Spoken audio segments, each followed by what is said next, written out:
eventos que la Comisión de Género ha organizado. Les agradecemos mucho. Esta es la última reunión y terminamos con un taller que nos hará favor de impartir la licenciada Azalia del Instituto de las Mujeres. Muchísimas gracias por acompañarnos, muchísimas gracias al Instituto, porque en el marco del convenio que para este fin suscribimos el Consejo y el INMES, nos han apoyado tanto, ¿no? Muchísimas gracias. Y muchas gracias a todos los presentes. Me da muchísimo gusto que hoy nos acompañan más varones. Ayer eran mayoría mujeres, hoy nos acompañan más varones. Este es un tema muy importante tanto para mujeres como para hombres. Vamos a ver lo que es el lenguaje incluyente. Y nosotras mismas algunas veces no lo utilizamos. Entonces, les agradezco y les pido que pongan toda la atención. No sé si quieres comentar algo.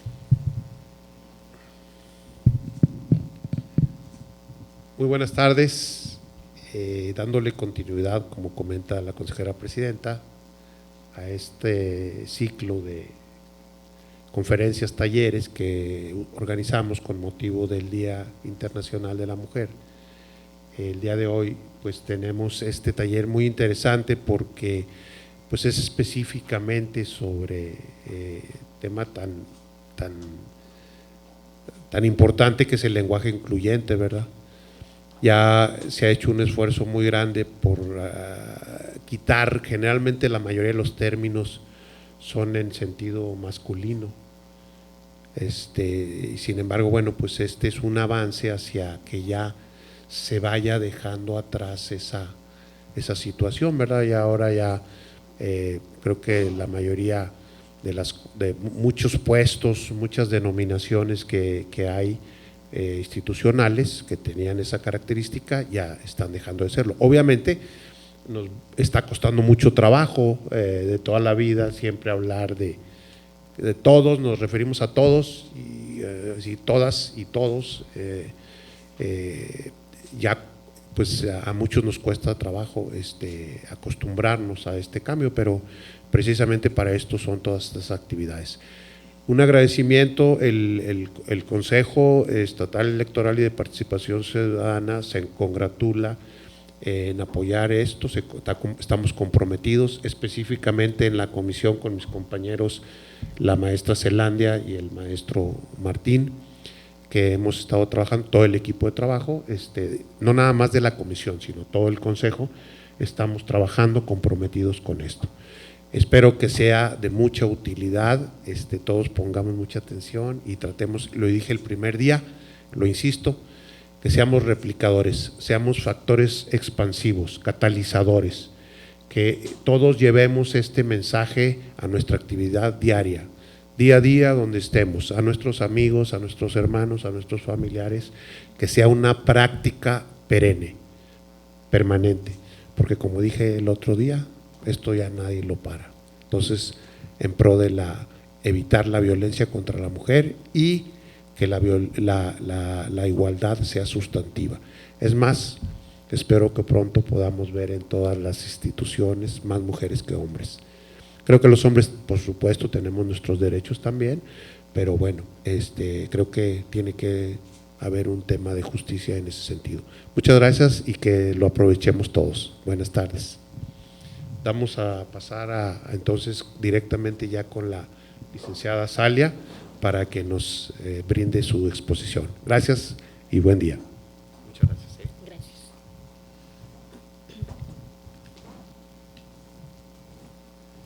Pues buenos días, me da mucho gusto estar con ustedes esta mañana. Celebro lo que comentaba la maestra Laurelena Fonseca, que hay una presencia masculina también importante. Y esto es muy bueno, que nos involucremos tanto hombres como mujeres en los temas que tienen que ver con género. Recordemos que el término en sí no tiene que ver exclusivamente género igual a mujer. Entonces es importante la participación de todas y todos los integrantes de la sociedad. Pues bueno, mi nombre Azalia Donají Enríquez García, yo tengo la licenciatura en Ciencias de la Comunicación y tengo una especialidad en desarrollo organizacional. Tengo cerca de 17 años trabajando para el Instituto de las Mujeres. Estoy en el área de investigación y evaluación de políticas y bueno, también con mis compañeras apoyando en el área de capacitación también. Les pido una disculpa porque traigo faringitis con esto de la pandemia que estamos viviendo a nivel internacional. Es el tema de conversación además en todos los espacios públicos y privados. Y bueno, tengo faringitis, de repente sí me dan como ciertos accesos de tos, les ofrezco más bien una disculpa por eso, pero bueno, nada que no pueda hacer que se desarrolle este taller. Como bien lo mencionan, la idea o el horario que tenemos programado es de 11 de la mañana a 1 de la tarde, les platico un poco cómo va a ser la dinámica. De 11 a 12, la primera hora estaríamos viendo algunos conceptos de qué es el lenguaje incluyente, de dónde viene el concepto y por qué tendríamos que o tenemos la obligatoriedad de estarlo adquiriendo, sobre todo las instituciones públicas, quienes difundimos mensajes y productos de comunicación hacia la ciudadanía. Después tendríamos un muy breve receso de 10 minutos.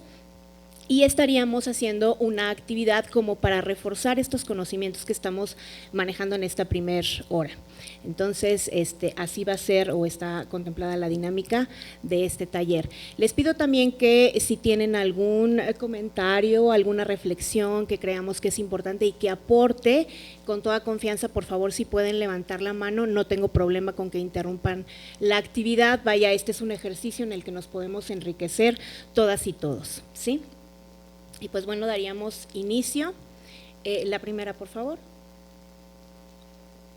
Me gustaría que aunque es un espacio donde somos muchas personas, por lo menos 5 que estén aquí presentes pudieran mencionar algunas expectativas que tienen de este ejercicio, de este taller. No sé si sea la primera vez que tienen contacto con el tema del lenguaje incluyente, si sea la primera vez que están escuchando el término o si bien ya tienen una formación previa. Es completamente voluntario. Digo, si 5 personas levantan la mano estaría perfecto, si son menos tampoco hay problema, ¿no? Es como para tener una guía, una base de qué partimos o qué conocimientos previos podemos tener más que algún examen. Y si no levantamos las manos, pues sí, por favor. La primera vez. Muy bien, ¿tiene alguna expectativa en particular?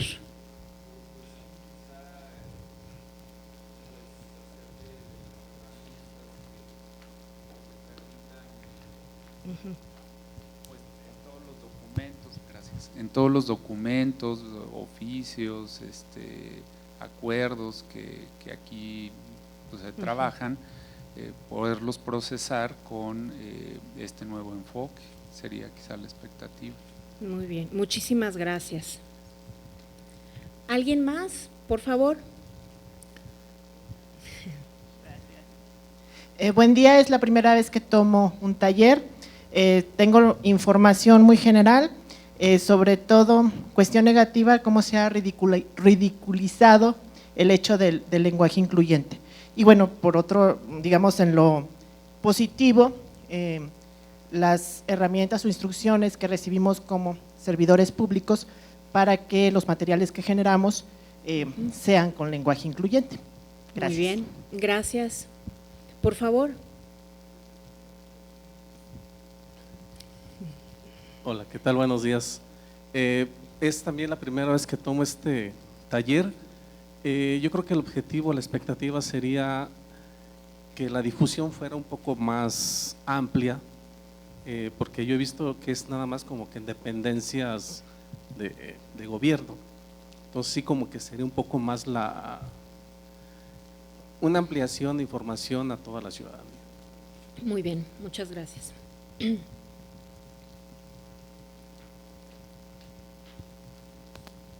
Buenos días, igual Buenos es días. la primera vez que tomo este tipo de talleres que me parece que como dice el compañero deberían de ser más extendidos a fin de que de alguna manera nos vayamos entrando en la cultura de la igualdad de los géneros, de respeto hacia ambos géneros y en el lenguaje incluyente nos vayamos acostumbrando a hablar de personas en lugar de hablar de este tipo de situaciones.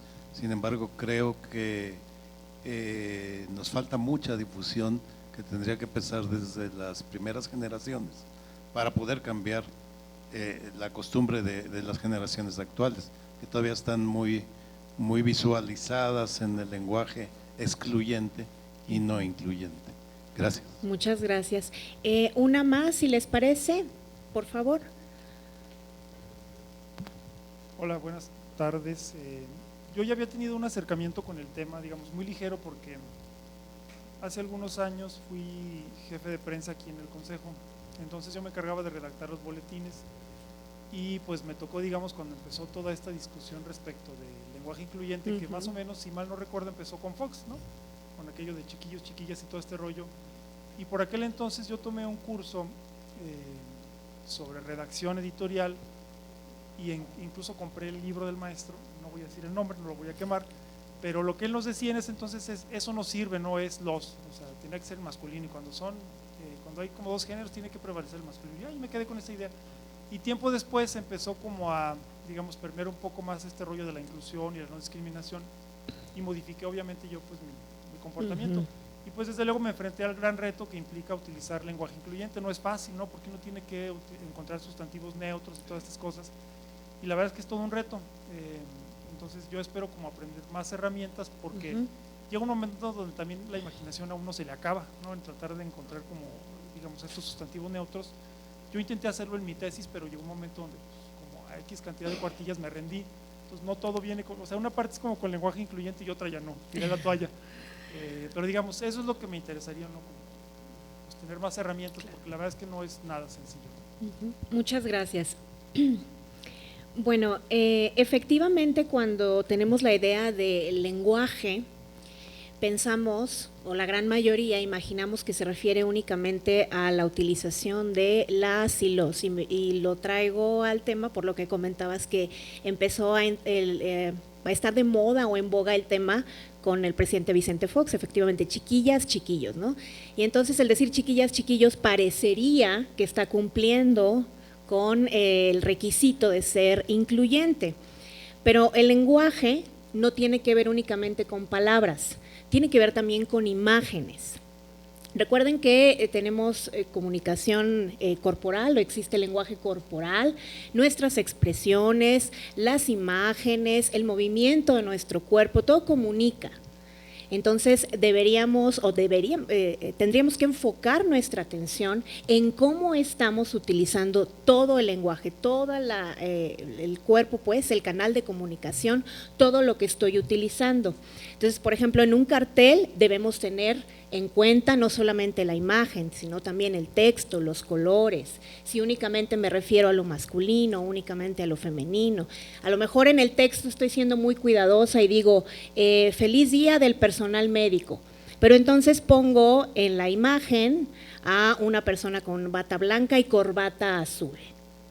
Entonces, la imagen ya no coincide con el texto y entonces ya no estoy utilizando, pese a que en las palabras lo hago, el concepto en sí, el mensaje, deja de ser incluyente, ¿sí? Entonces, efectivamente la idea es revisar algunos de los recursos. Hay un manual para todo esto, afortunadamente es un ejercicio que ya se ha trabajado desde el Instituto Nacional de las Mujeres durante varios años y se ha podido crear un manual que con todo gusto, como parte de la presentación, viene la liga para que ustedes puedan copiarlo y revisar ahí, porque el libro es como de unas 300 y tantas páginas.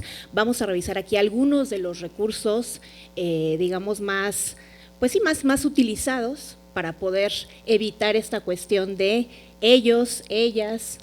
Recuerden que tenemos la palabra personas, quienes ejercen el periodismo, es decir, tiene mucho que ver con creatividad y tiene mucho que ver con que ya tenemos el apoyo de una institución que se dedicó a investigar sobre el tema y que nos da recursos para que se nos facilite más el trabajo, porque lo entiendo, desde las áreas de comunicación social es todo un reto y todo un tema, escribir un boletín tratando de ser muy cuidadosas y cuidadosos con el lenguaje. Para iniciar, a mí me gustaría preguntarles, ¿Cómo se genera el lenguaje? ¿Cómo aprenden, por ejemplo, las niñas y los niños a hablar o a decir sus primeras palabras o estructurar sus primeras oraciones? Imitación, exactamente. Entonces, si desde la infancia aprendemos el lenguaje, imitando, ¿cómo pensamos que se construye todos nuestros procesos de comunicación? De la misma forma. Entonces, si desde casa, si desde entornos escolares, si desde entornos laborales aprendemos que generalmente al momento de hablar o al momento de escribir un mensaje lo hacemos haciendo una predominancia masculina, creemos que eso está bien. Y creemos que eso está bien porque ha sido normalizado. Me gustaría iniciar con algunos conceptos básicos de género para que podamos entender de dónde viene todo esto. Porque se nos hace muy común en un auditorio decir bienvenidos, aunque haya una mayor presencia de mujeres. Si yo hiciera un ejercicio, por ejemplo, antes de haber hecho todos estos comentarios, por favor todos de pie, yo les aseguro que todo el auditorio se habría puesto de pie, o la gran mayoría. Tal vez algunas compañeras hubieran decidido no ponerse de pie, pero la gran mayoría sí lo hubiera hecho. Si yo habría llegado y hubiera dicho, por favor, todas de pie, les podría garantizar que el 100% de los compañeros aquí presentes no lo habrían hecho, porque eso no está normalizado. A diferencia de que sí está normalizado el hacer una predominancia masculina. La siguiente, por favor. Para poder entender entonces cómo es que este sistema, el sistema que tiene que ver con todo lo que nos rodea, existe y existe de esta manera, haciendo de alguna forma menos importante a lo femenino, hay dos conceptos de los que siempre partimos. ¿Qué es el sexo y qué es el género? El sexo, pues, son las características biológicas y fisiológicas que definen a los hombres y a las mujeres, ¿sí?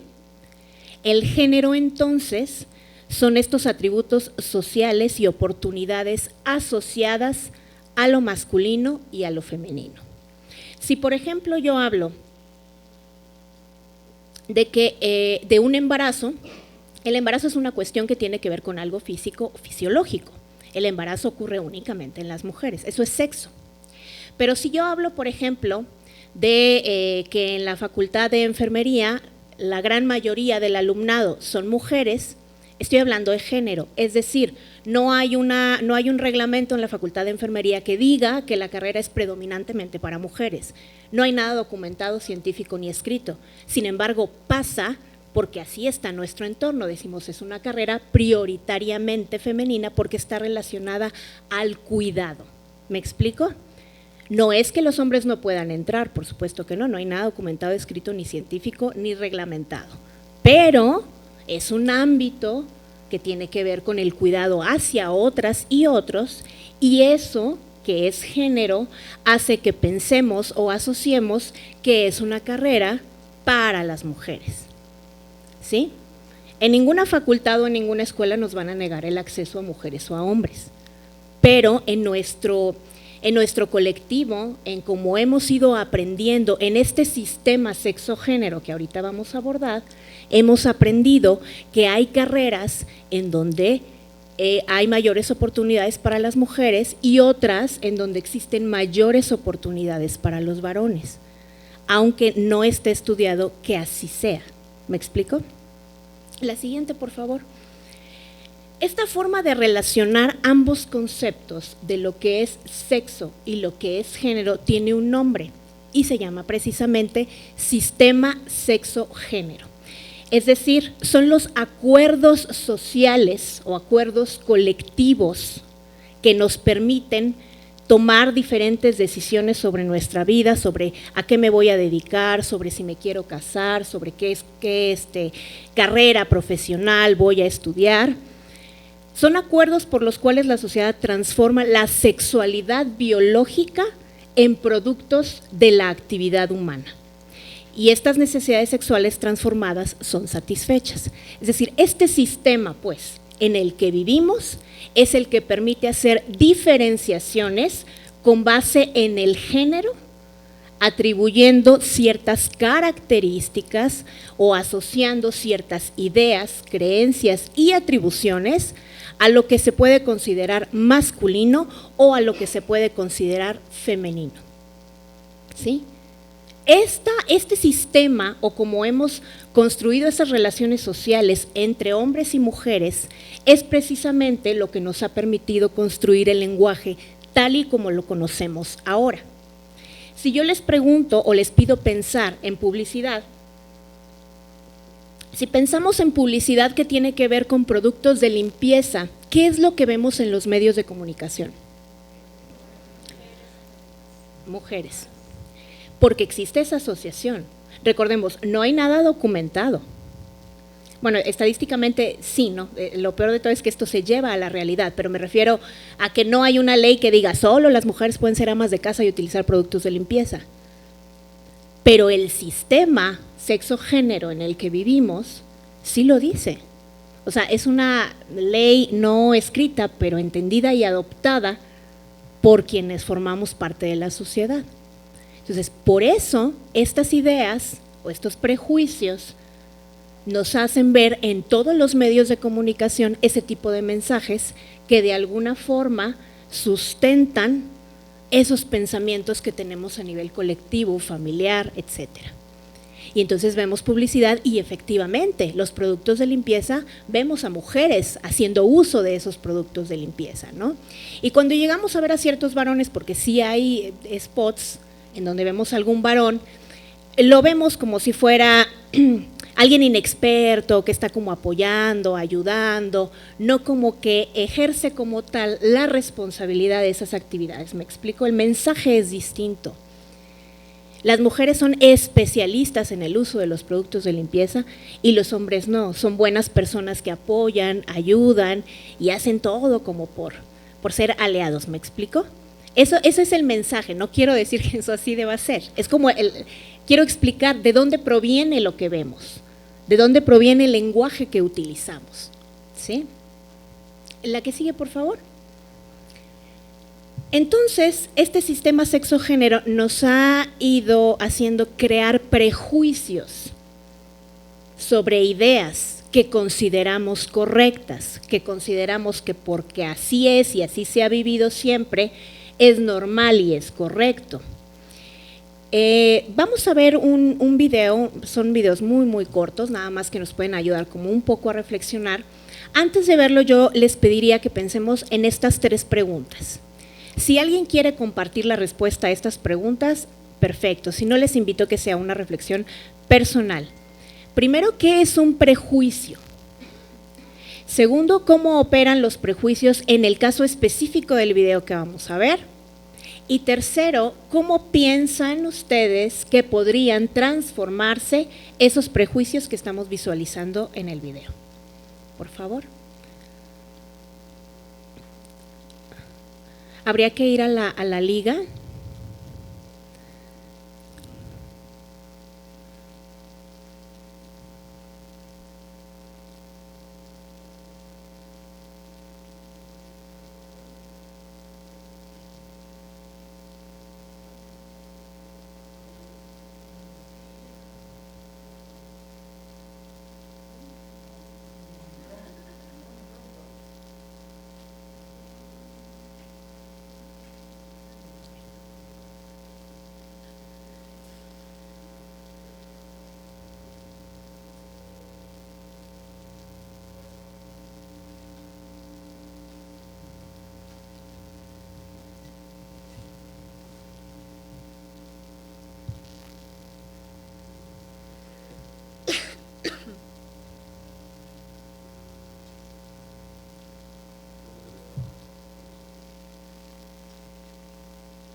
¿Alguien quisiera compartir su reflexión de la situación que vimos en el video, que es algo muy cotidiano, es una entrevista de trabajo? Si no, no se preocupen, la reflexión es personal.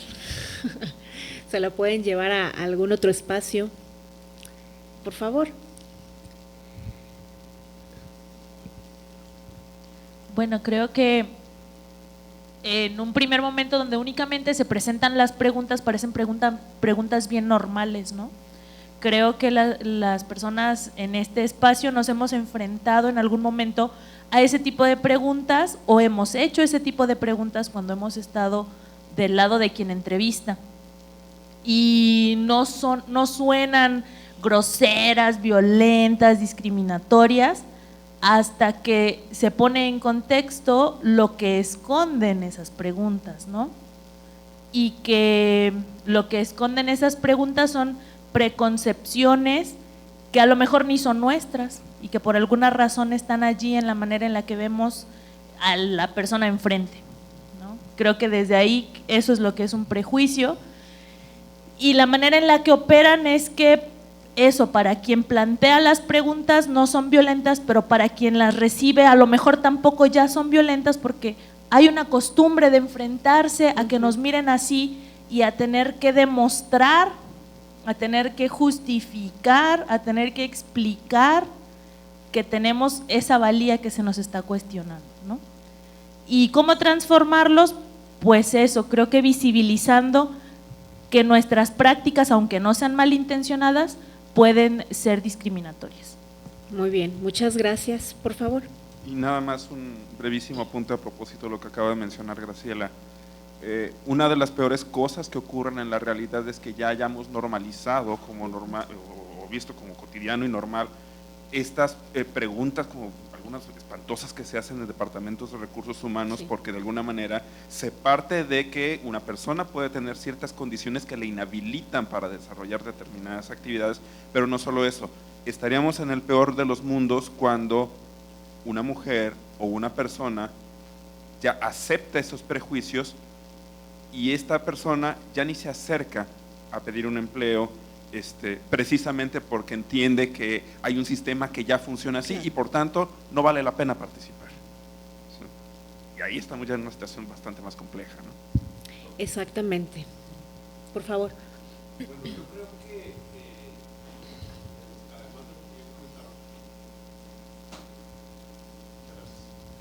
yo creo que tenemos que llegar a la normalización en que esas preguntas no llevan un fondo por el género, ¿sí? Porque esa pregunta bien se la podemos hacer un hombre.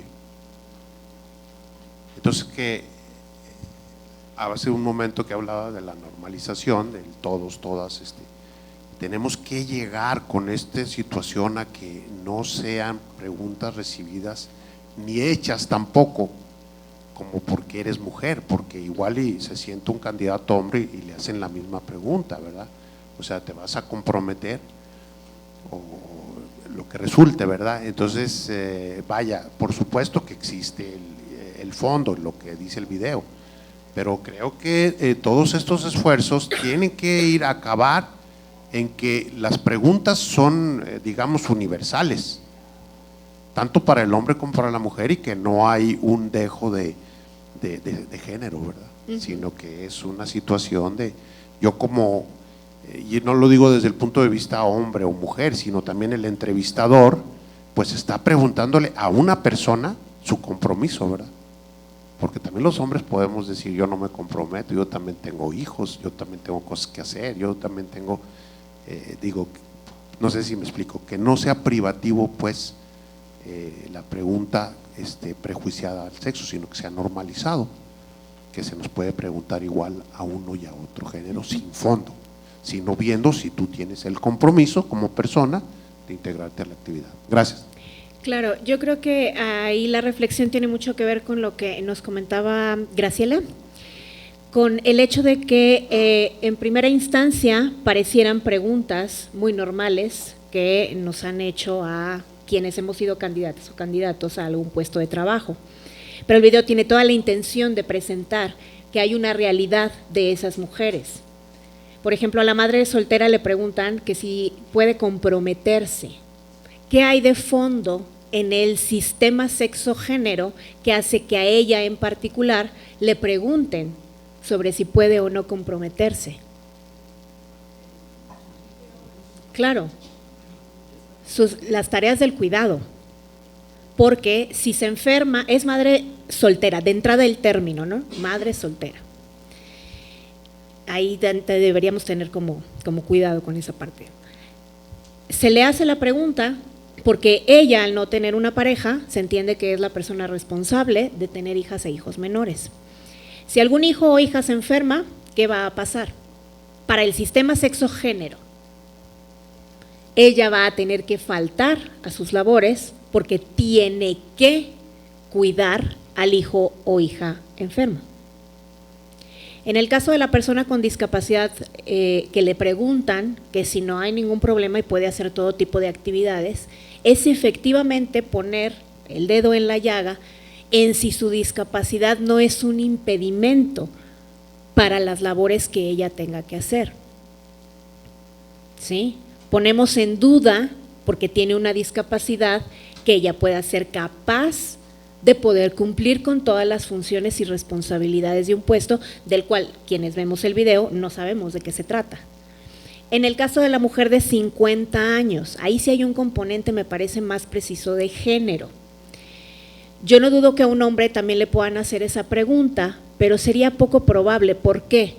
Porque quienes cuando se casan y tienen familia, ¿quiénes son quienes en su mayoría dejan en receso o en pausa la parte profesional y laboral por dedicarse a la familia?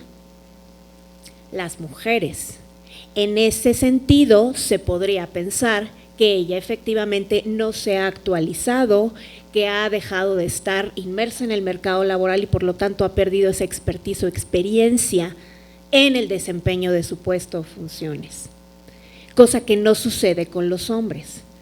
Generalmente, cuando deciden vivir en familia, no son quienes estadísticamente en su mayoría dejen su puesto o trabajo en una empresa o en una institución por hacerse cargo de la familia.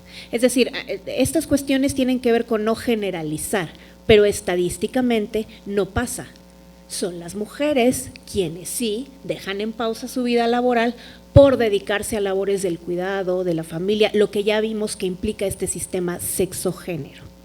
Entonces, efectivamente, esos prejuicios, lo grave es que los llevamos al lenguaje, los llevamos a la realidad, y entonces tenemos dos conceptos que son roles y estereotipos que explican un poco cómo estos prejuicios sí son reales. La siguiente diapositiva, por favor. Entonces, como creemos que las mujeres son más tiernas, tienen un instinto natural para el cuidado, para cuidar y hacerse cargo de personas enfermas, de personas con discapacidad, de niñas y niños. Entonces las mujeres pues son buenas para enfermería, son buenas como maestras, etcétera. Y eso hace que a nivel de roles, es decir, roles es ya la actividad que se deriva de ese prejuicio, de ese estereotipo, estadísticamente en nuestro país y en el mundo, los hombres representan más del 70% de los puestos de toma de decisiones en ámbitos empresariales y políticos. Eso sí es una estadística real. Los hombres se dedican más a tener puestos de tomas de decisiones a nivel empresarial y a nivel de instituciones públicas. ¿Por qué? ¿Son más aptos? No.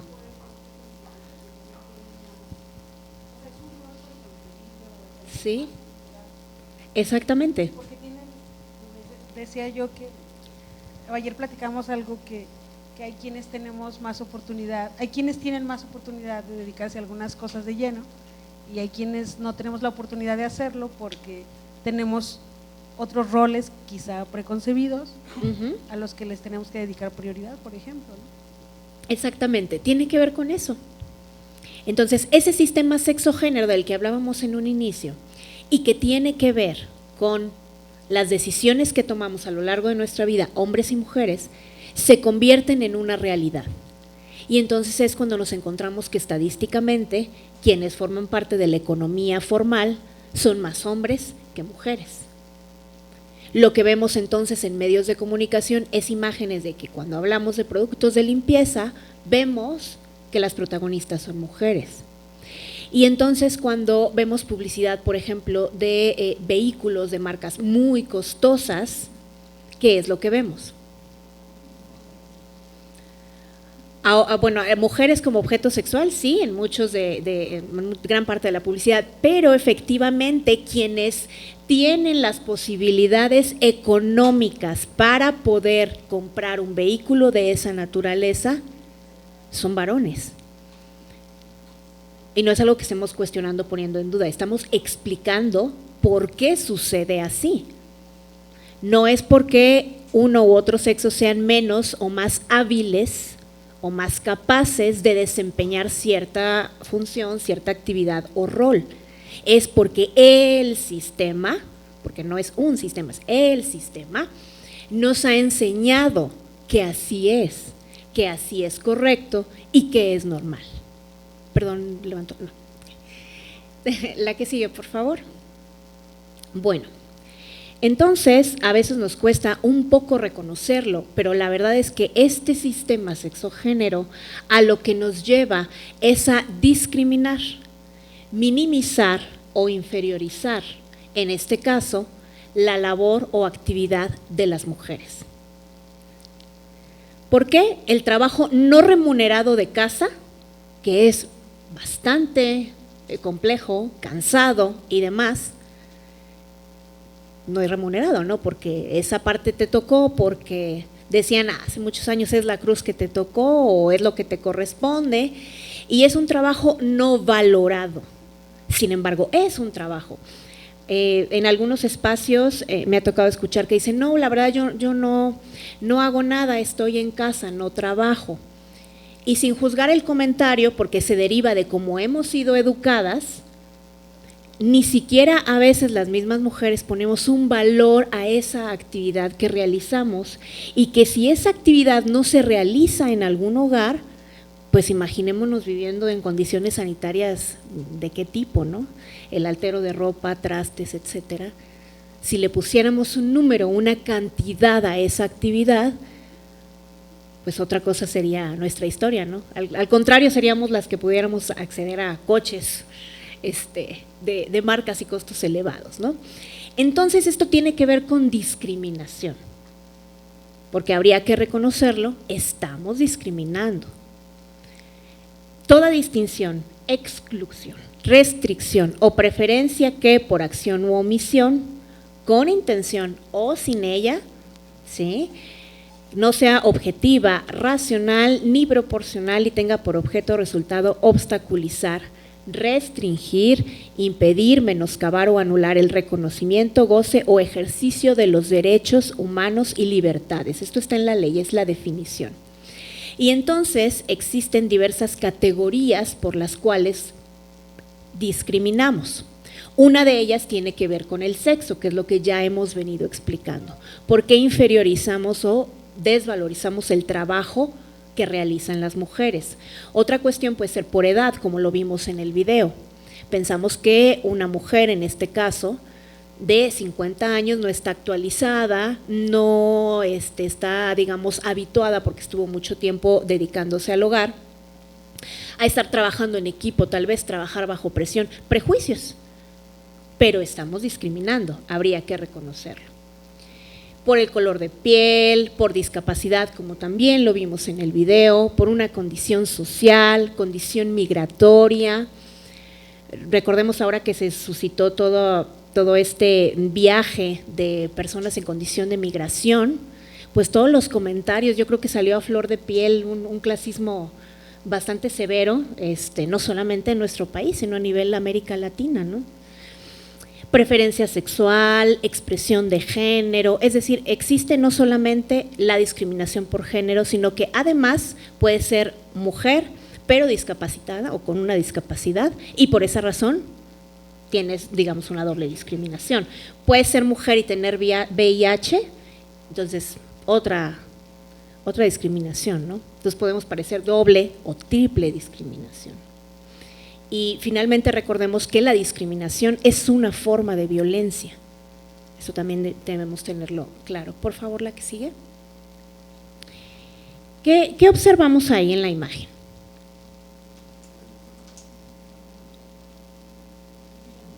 No soy psicóloga, así que recuerden que no voy a evaluar ni…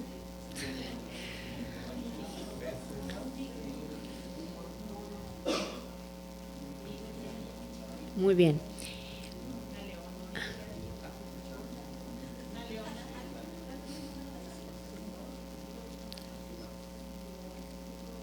Es una misma imagen en la que, por lo que estoy escuchando, cada quien vemos cosas distintas. ¿Cómo va a ser posible si es la misma imagen para todo el auditorio? ¿Qué es lo que hace que miremos más ciertos aspectos que otros? Muy bien, exactamente. Nuestro entorno, nuestros antecedentes familiares, personales, ese sistema sexo-género es el que permite que miremos o que no miremos ciertas cosas que ocurren a nuestro alrededor. Generalmente en estos talleres, quienes es un primer contacto, una primera experiencia con el tema, dicen, bueno, sí, yo no lo había percibido, pero efectivamente he sido discriminada o efectivamente he discriminado a otras personas. Esa mirada que yo les pido o les invito que esta tarde podamos reflexionar un poquito en adquirirla, es la perspectiva de género. Es mirar que existen brechas de desigualdad de género, que un problema puede afectar de forma distinta a hombres y a mujeres. Por ejemplo, la pobreza afecta a ciudadanía en general, afecta a hombres y afecta a mujeres, pero afecta de manera diferenciada a hombres y a mujeres. ¿Por qué? Eso es una brecha de desigualdad de género. ¿Por qué nos afectan de diferente forma a hombres y a mujeres un problema social?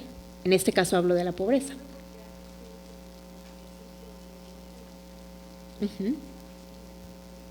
Claro.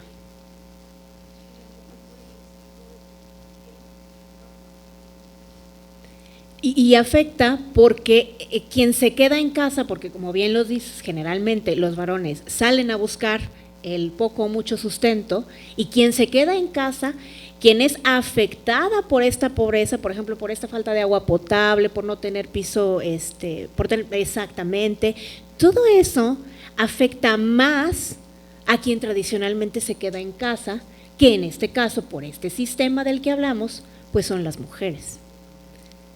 Entonces, muchos de los problemas sociales tendríamos que mirar y repensar si están afectando de la misma forma a hombres y mujeres o si el sistema mismo está provocando que exista una diferenciación en la intensidad de cómo afecta a mujeres y cómo afecta a hombres. Esto serían brechas de desigualdad de género. No solo es una brecha de desigualdad, sino que además tiene un componente de género porque afecta de forma distinta a las mujeres en este caso. La que sigue, por favor.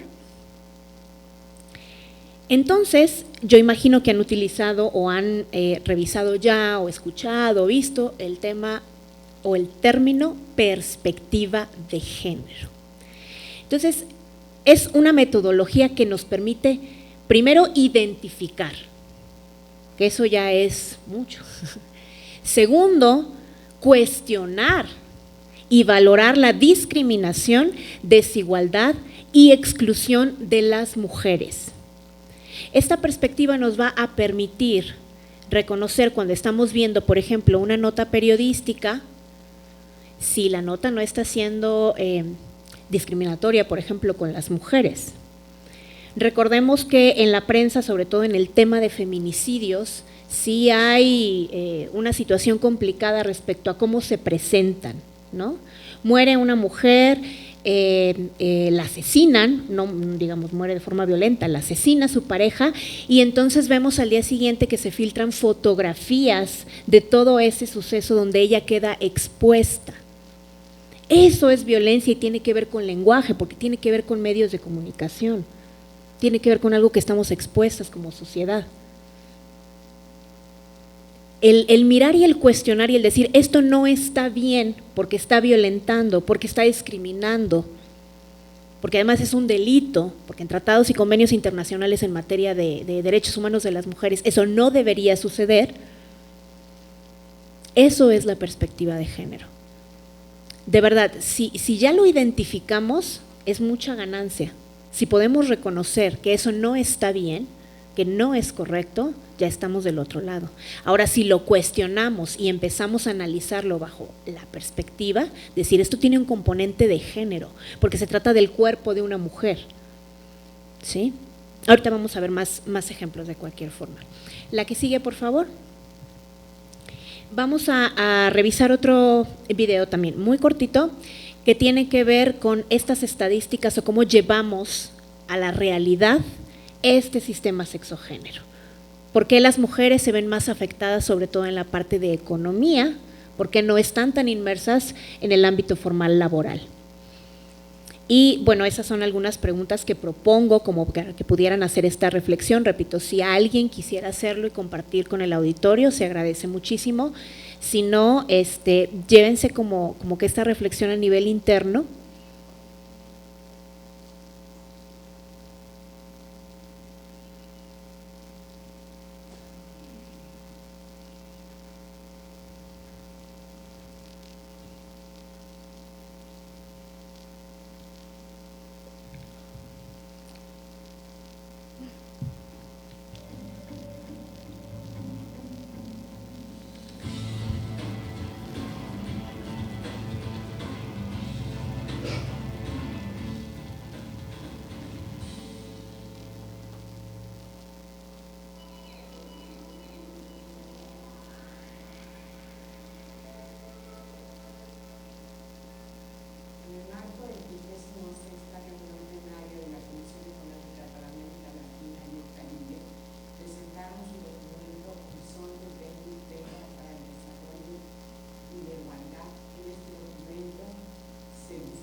Efectivamente, creo que la síntesis del video tiene que ver con que esas brechas de desigualdad de género provocan que las mujeres sean pobres, y no solamente en dinero, sino también en tiempo.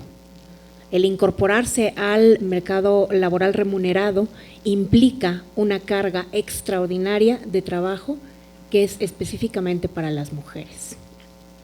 ¿Alguna duda hasta aquí o comentario? ¿No? Pasamos ya directamente a los recursos, porque por tiempo. La que sigue, por favor. La que sigue. Bien, como les decía, hay un manual de comunicación no sexista editado por el Instituto Nacional de las Mujeres, en donde se expresan algunas ideas o tips, como queramos verlo, que nos pueden ayudar a redactar o elaborar mensajes con lenguaje incluyente. Ejemplo: cuando la profesión, cargo u oficio en femenino y masculino tiene diferentes terminación.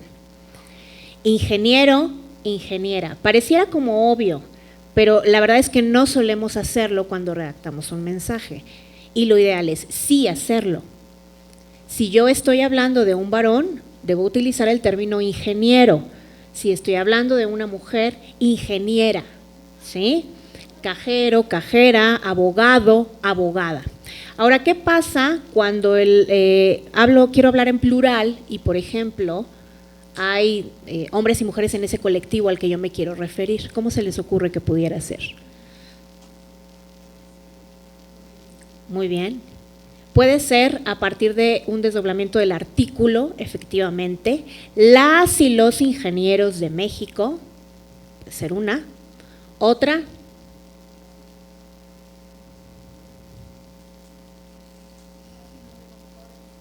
Sí, en el mismo ejemplo de ingenieras e ingenieros pudiera ser el desdoblamiento de la palabra, pues del cargo. Ingenieras e ingenieros en México, etcétera. O bien, quienes ejercen la ingeniería en México, y ya me olvidé del desdoblamiento de artículos y de ingenieras e ingenieros. Son como tips. El quienes nos va a ayudar muchísimo, porque es neutro, ¿no? O el personas. Ese también es como que un super tip a considerar, porque nos puede ayudar o ahorrar caracteres, ¿no? Que a veces es algo complicado en medios. Otro de los tips tiene que ver cuando la profesión, cargo u oficio se denomina de una sola forma. Por ejemplo, ¿qué pasa con los ejemplos que vienen ahí? Atleta, cineasta, guía, terapeuta. Ahí hay que agregar un artículo y lo desdoblamos. Si es hombre o mujer, el cineasta, la reconocida cineasta, el artista, el terapeuta, la terapeuta.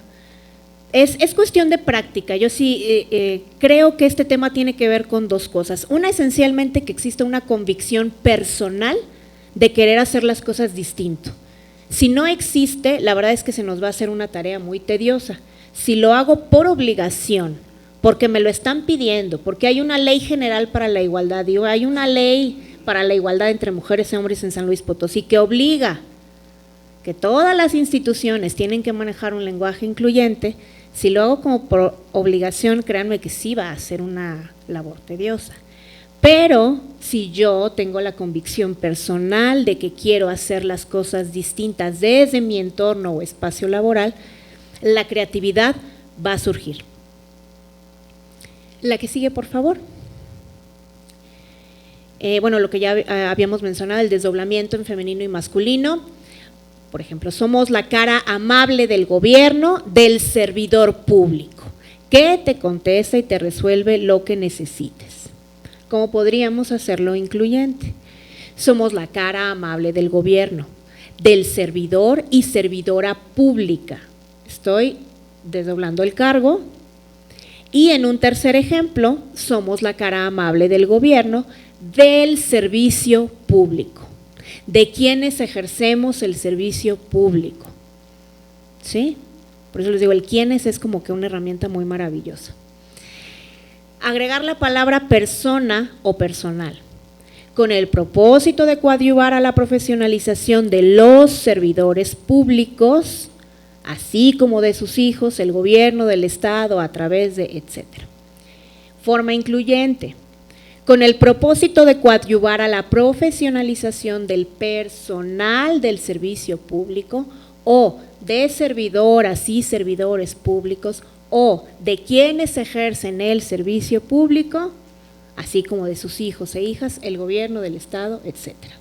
Y cambia mucho el sentido. No estamos masculinizando la idea o el concepto de lo que estoy presentando. La que sigue, por favor. 8 grandes arquitectos de la actualidad abrieron las puertas de sus casas como parte de la exposición donde los arquitectos viven. Forma incluyente.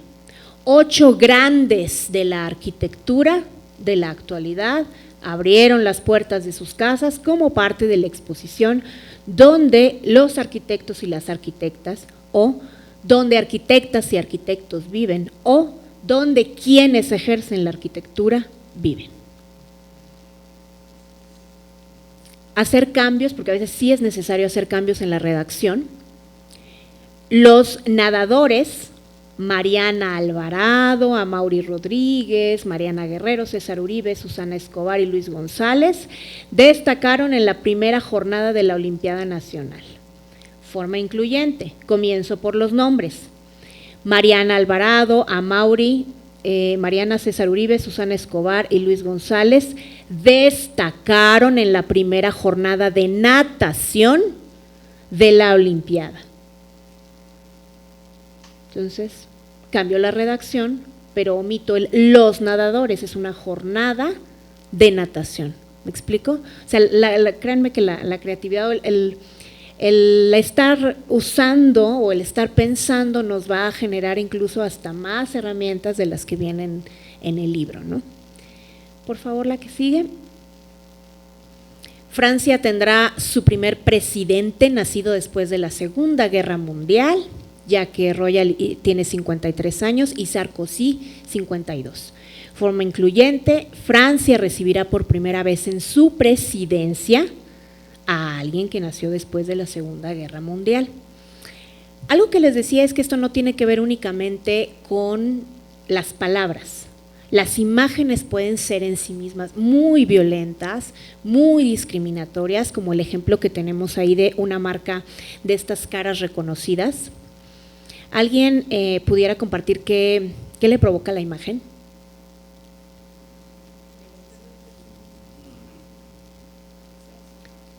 Recordemos que vamos a tratar de colocarnos por esta jornada esos lentes de la perspectiva de género. ¿Qué vemos ahí? Sumisión, violencia, dijeron.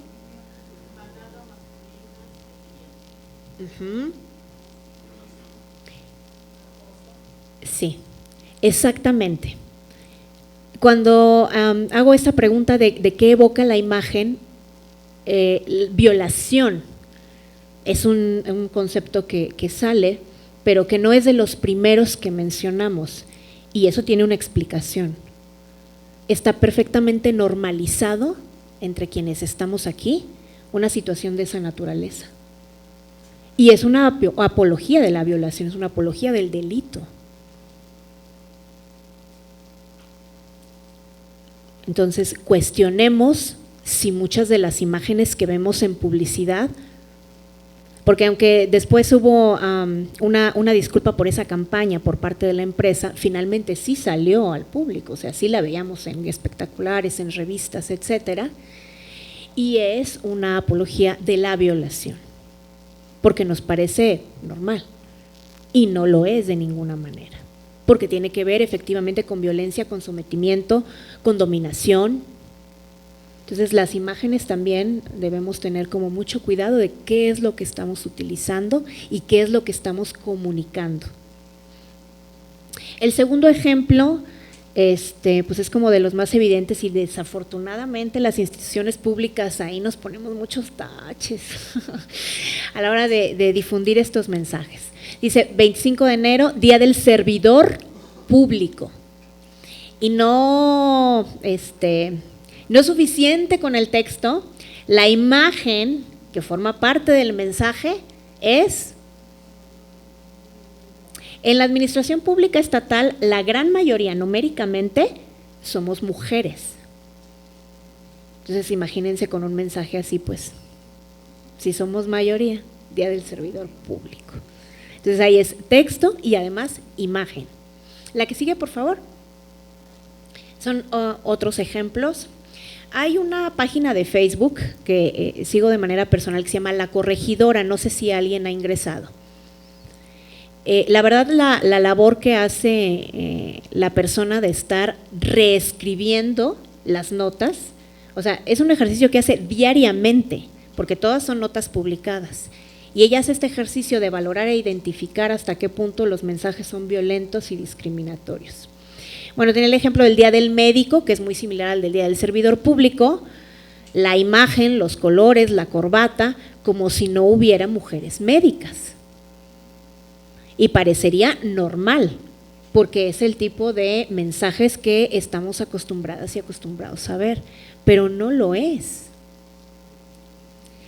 En el caso de las notas periodísticas, pues bueno, repito algunos ejemplos. El look que llevó Beatriz Gutiérrez Müller luego de declarar a AMLO presidente virtual de México. Esa es la cabeza, ¿no? Joven a prisión por haber asesinado a una prostituta. En algunos espacios me dicen, bueno, es que sí se trataba de una prostituta, ¿por qué no ponerlo? Exacto, perfecto. ¿Por qué irse hacia ella como que es la víctima y por qué no con el agresor, no? Que hay otro ejemplo, por ejemplo, aquí del agresor, dice, destacado investigador, abusó de su hija de 4 años y la juez lo libera, Diario Península. Destacado investigador, es como, ¿cómo puede ser si es un destacado investigador? Y revisen, pero en las notas periodísticas de los feminicidas, generalmente dicen, pero como si era un hombre muy bueno, muy tranquilo, apoyaba en la… Pues sí, pero es un feminicida, ¿sí? Otro ejemplo aquí de otra nota, las mujeres de AMLO.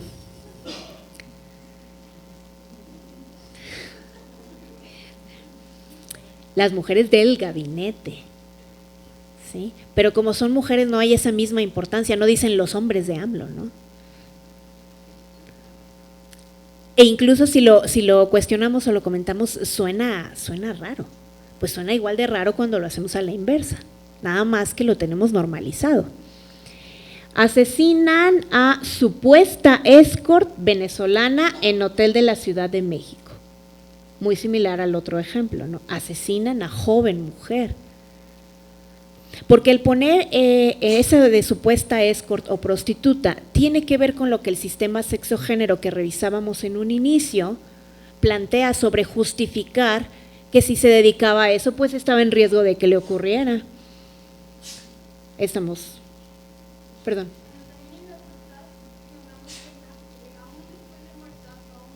Claro.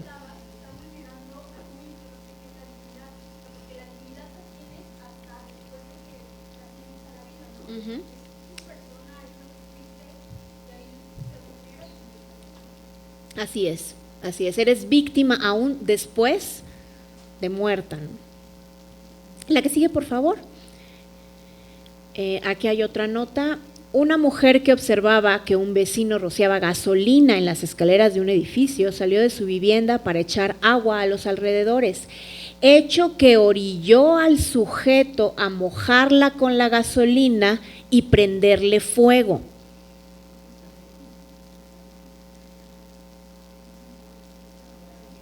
Orilló al sujeto a mojarla con la gasolina y prenderle fuego. Así es. Y si hacemos, que de hecho vamos a hacer, el ejercicio que vamos a hacer tiene que ver con esto, sucede en todos los medios de comunicación. Y el siguiente, el hombre de la pala es asaltante, solo persigue y agrede mujeres. Hasta la misma corregidora le pone, bueno, menos mal que solo persigue y agrede mujeres, ¿no? Sí. Y sugiere una cabeza distinta, ¿no? Hombre con pala persigue y agrede mujeres. Entonces, de por sí en nuestro país, que leamos todas las notas completas o todo el periódico, está complicado. Generalmente nos vamos a leer la cabeza, balazo en el primer párrafo, ¿no? Y el mensaje que recibimos o el mensaje con el que nos quedamos como ciudadanía justifica entonces la violencia de género tan grave que existe en nuestro país. Porque ese sistema hace que el redactar notas de esa naturaleza esté bien, es normal. Hasta que no identificamos y no nos cuestionamos, bueno, ¿por qué va a ser esto normal? Pues difícilmente vamos a llegar a un cambio como sociedad. La que sigue, por favor. Jovencita se emborracha en fiesta patronal y la violan camino a casa. Pues es que se emborrachó, también que esperaba, ¿verdad? Y en cuanto a espacio, tenemos por ejemplo esta primera plana del Excelsior, cuánto espacio le dedican a, tiran 4 meses de restauración, también vandalizaron Metrobús, que tiene que ver con las manifestaciones recientes de colectivos de mujeres. Y en un espacio mucho más pequeño, investigan muerte violenta de 3 mujeres. ¿Cuáles son las prioridades entonces? Nuevamente las puertas, las ventanas, los monumentos, los edificios. Los cuerpos de las mujeres no son importantes para el Estado, ni para los medios, ni para nadie. La que sigue, por favor. Ya esta sería la última antes de pasar a un muy breve receso para poder hacer un ejercicio. Si recuerdan, en el Mundial de Rusia ocurrió el hecho de que un hombre desapareció algunos días. Aquí en México su familia lo estaba buscando desesperadamente y después resultó que se había ido con una chica, se había perdido y hasta ahí la nota no tuvo mayor trascendencia. Francisco, quien desapareció en compañía de una mujer rusa, se encuentra a salvo. Lo demás que haya sucedido es cuestión personal, lo cual es cierto, digo. Aquí lo que quiero que rescatemos es una similitud de circunstancias y el cómo está abordada la nota. En el segundo caso, esto fue hace relativamente poco, el caso de Laura Karen, dice, Laura Karen estuvo en un bar, no desaparecida, según muestra video. La mujer de 27 años entró al lugar a las 16:30 horas del martes y estuvo hasta cerca de las 2:30 horas del miércoles 4. ¿Sí recuerdan ese caso?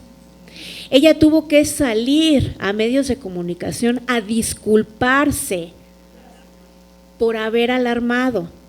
Aquí la cuestión es, ambos fueron irresponsables, esa es la única realidad.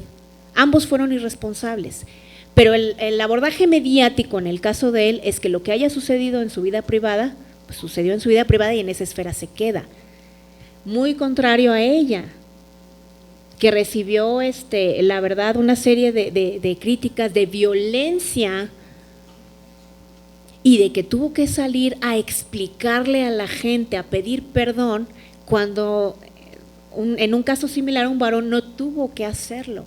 Ella fue prácticamente obligada a hacerlo. Entonces, si les parece, nos vamos a quedar hasta aquí. ¿Les parece un receso de 7 minutos? Por favor. Y bueno, no sé si la indicación sería irnos a algún otro lugar o aquí lo trabajamos.